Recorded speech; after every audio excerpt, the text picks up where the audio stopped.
is a wired one. This one is actually a generic third-party guitar that doesn't work, so I'm not too sad about taking this one apart. If it was an actual Guitar Hero guitar, I would have probably sold it as broken, probably gotten a few dollars. It's also missing the adapter, so the USB adapter kind of makes it even more useless.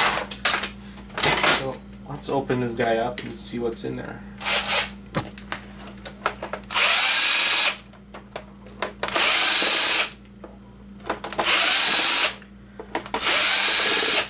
I'm sure it's going to be similar to what the Super Nintendo controllers will look like inside.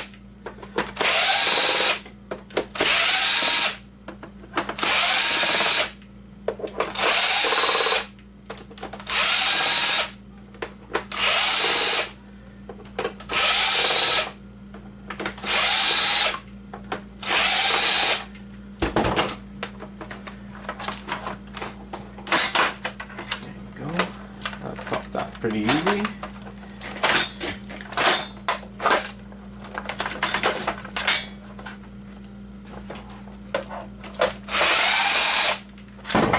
you go.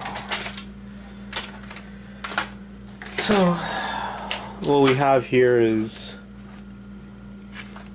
best case mid-grade board, some IC chips, monolithic capacitors, some wires, some more wire here. There's a little gold in here, which is kind of like similar to a phone jack, or I guess Ethernet port.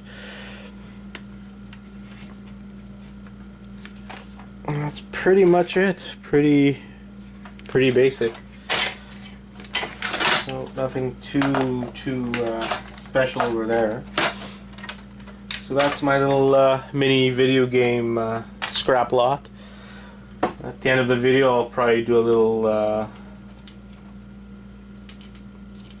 little price list, see what there is. But from all of this, wasn't anything too special. It's unfortunate most of this stuff was in bad shape, because like the Super Nintendo being at least non-working and good physical condition would have gotten maybe 25 bucks, but everything was pretty bad. The controllers with missing buttons, and the Super NES being all trashed and ugly and stained, the games being, not working, broken, dirty.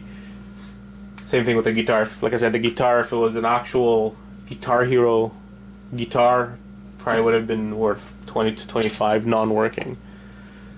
But that's how things work out sometimes. So